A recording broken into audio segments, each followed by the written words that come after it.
नमस्कार, आप देख रहे हैं एफएम न्यूज। आपके साथ मैं हूं शिवानी मिश्रा। चलिए बुलेटिन की शुरुआत करेंगे उत्तराखंड की खास खबरों के साथ। प्रधानमंत्री नरेंद्र मोदी आज केदारनाथ पहुंचे। उन्होंने यहां बाबा की पूजा अर्चना और जलाभिषेक किया है। बताते चले कि प्रधानमंत्री ने केदारनाथ में आदि शंकराचार्य की मूर्ति का लोकार्पण भी किया है।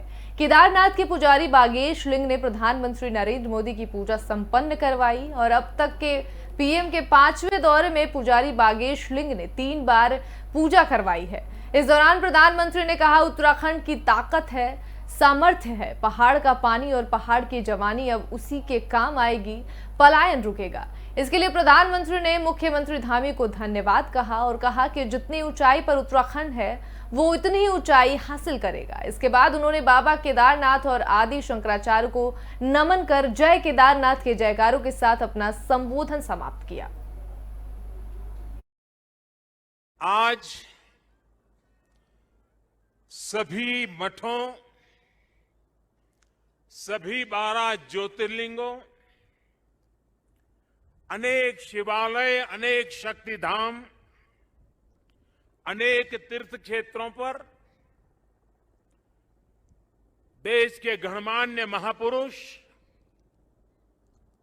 पूज्य संतगण, पूज्य शंकराचार्य परंपरा से जुड़े हुए सभी वरिष्ठ ऋषि मनीषी और अनेक श्रद्धालु भी देश के हर कोने में आज केदारनाथ की इस पवित्र भूमि के साथ, इस पवित्र माहौल के साथ सशरीर नहीं लेकिन आत्मिक रूप से वर्चुअल माध्यम से, टेक्नोलॉजी की मदद से वो वहां से हमें आशीर्वाद दे रहे हैं। साथियों, हमारी उपनिषदों में आदि शंकराचार्य जी की रचनाओं में कई जगह नेति नेति, जब भी देखो नेति नेति, एक ऐसा भाव विश्व, नेति नेति कहकर एक भाव विश्व का विस्तार दिया गया है। रामचरितमानस को भी अगर हम देखें तो उसमें भी इस बात को दोहराया गया है, अलग तरीके से कहा गया है। रामचरितमानस में कहा गया है कि अभिगत अकथ अपार, अभिगत अकथ अपार, नेति नेति नित निगम कह, नेति नेति नित निगम कह। अर्थात कुछ अनुभव इतने अलौकिक, इतने अनंत होते हैं कि उन्हें शब्दों से व्यक्त नहीं किया जा सकता। बाबा केदारनाथ की शरण में आकर जब भी आता हूं, यहां के कण कण से जुड़ जाता हूं। यहां की हवाएं, ये हिमालय की चोटियां, ये बाबा केदार का सानिध्य न जाने कैसी अनुभूति की तरफ खींच के ले चला जाता है, जिसके लिए मेरे पास शब्द है ही नहीं। प्रधानमंत्री ने कहा कि आदि शंकराचार्य ने पवित्र मठों की स्थापना की, 4 धामों की स्थापना की, 12 ज्योतिर्लिंगों के पुनर्जागरण का काम किया। आदि शंकराचार्य ने सब कुछ त्याग कर देश, समाज और मानवता के लिए जीने वालों के लिए एक सशक्त परंपरा खड़ी की है। प्रधानमंत्री ने कहा कि हमारे यहाँ सदियों से 4 धाम यात्रा का महत्व रहा है। 12 ज्योतिर्लिंग के दर्शन की, शक्तिपीठों के दर्शन की, अष्टविनायक के दर्शन की, ये सारी यात्राओं की परंपरा है। ये तीर्थाटन हमारे यहाँ जीवन काल का हिस्सा माना जाता है। अब हमारी सांस्कृतिक विरासतों को, आस्था के केंद्रों को उसी गौरव भाव से देखा जा रहा है जैसा देखा जाना चाहिए। अगली खबर का रुख करेंगे। बताते चले कि प्रधानमंत्री मोदी ने कहा कि शंकर का संस्कृत में अर्थ शंकरोति सह शंकर, यानी कि जो कल्याण करे वही शंकर है। व्याकरण को भी आचार्य शंकर ने प्रत्यक्ष प्रमाणित किया। उनका पूरा जीवन जितना असाधारण था उतना ही वो जन साधारण के कल्याण के लिए समर्पित थे। आदि शंकराचार्य का जीवन भारत और विश्व कल्याण के लिए था। आज आप भी आदि शंकराचार्य जी की समाधि की पुनः स्थापना के साक्षी बन रहे हैं। ये भारत की आध्यात्मिक समृद्धि और व्यापकता का बहुत अलौकिक दृश्य है। कहा जाता है कि जात पात के भेदभाव से हमारा कोई सरोकार नहीं है। एक समय था जब अध्यात्म को, धर्म को केवल रूढ़ियों से जोड़कर देखा जाता था, लेकिन भारतीय दर्शन तो मानव कल्याण की बात करता है, जीवन को पूर्णता के साथ समग्र तरीके से देखता है। आदि शंकराचार्य ने समाज को इस त्याग से परिचित कराने का काम किया है।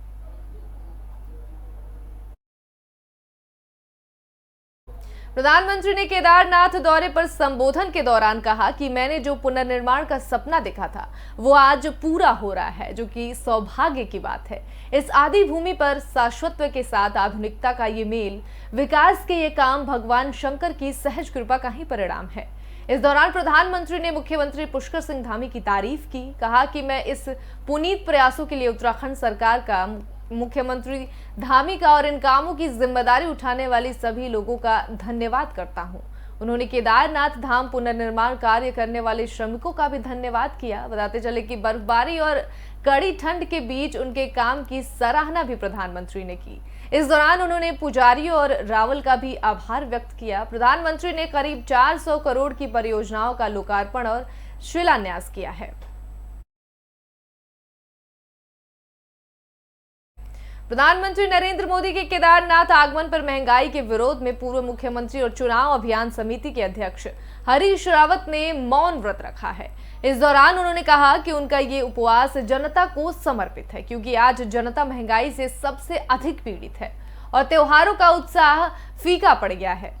हरीश रावत ने कहा कि प्रधानमंत्री केदारनाथ पधारे, बार बार पधारे, यह उनकी श्रद्धा का विषय है, लेकिन केदारनाथ जी के नाम पर राजनीति की मार्केटिंग का उतार होना उन्हें देना पड़ेगा। उन्होंने अपने कार्यकाल में अधूरे कामों के लिए भगवान से क्षमा याचना भी की।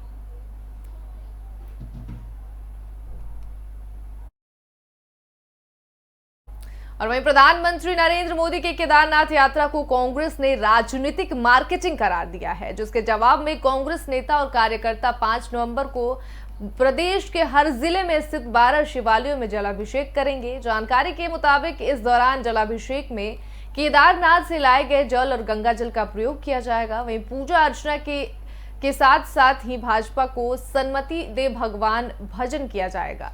और इसी कड़ी में नेता प्रतिपक्ष प्रीतम सिंह ने कहा कि प्रधानमंत्री की केदारनाथ यात्रा सिर्फ राजनीतिक यात्रा है। प्रीतम सिंह ने पीएम की यात्रा को राजनीतिक यात्रा बताते हुए कहा कि उत्तराखंड में अब उनको कुछ नहीं हासिल होने वाला है। उन्होंने कहा कि वो 5 नवंबर को केदारनाथ आ रहे हैं। वहीं 2013 में केदारनाथ में आई आपदा के दौरान तत्कालीन कांग्रेस सरकार ने आपदा से निपटने के लिए 8,000 करोड़ का राहत पैकेज स्वीकृत किया था। उसमें से लगभग 4,000 करोड़ रुपए अवमुक्त भी हुए थे, लेकिन जो शेष राशि थी उसे भाजपा की केंद्र सरकार ने आज तक अवमुक्त नहीं किया।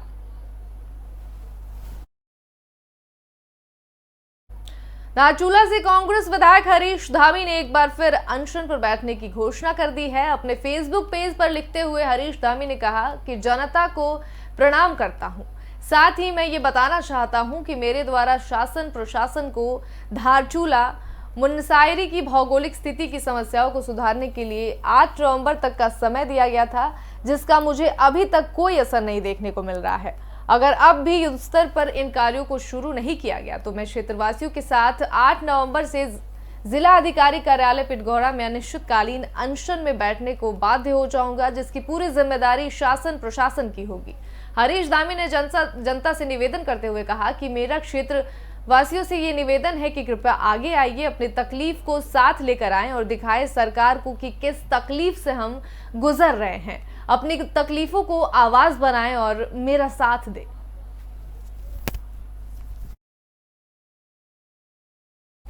विश्व प्रसिद्ध गंगोत्री धाम के कपाट अन्नकूट के पर्व पर 11:45 पर बंद कर दिए गए, जिसके बाद गंगा की डोली मां गंगा के जयकारे के साथ मुखवा के लिए रवाना हो गई। कपाट बंद होने से अब देश विदेश के श्रद्धालु मां गंगा के दर्शन उनके शीतकालीन प्रवास मुखपीठ में कर सकेंगे। वहीं यमुनोत्री धाम के कपाट भैया दूज के अवसर पर 6 नवंबर को दोपहर 12 बजे बंद होंगे।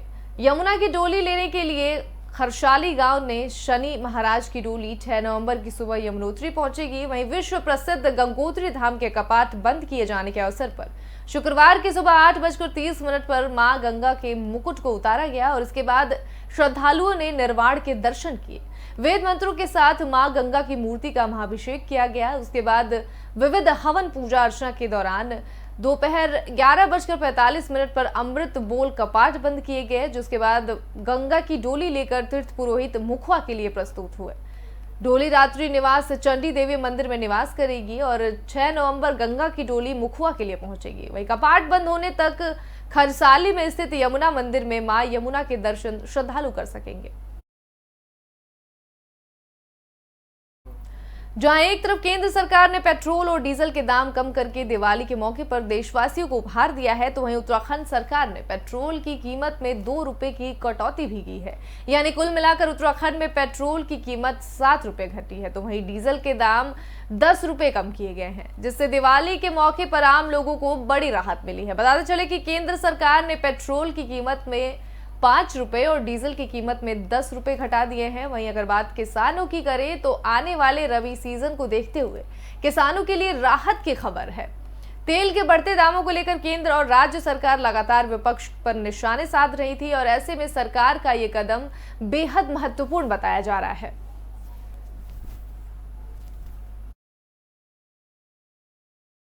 इस बुलेटिन में फिलहाल के लिए इतना ही। बने रहे एफएम न्यूज के साथ। नमस्कार।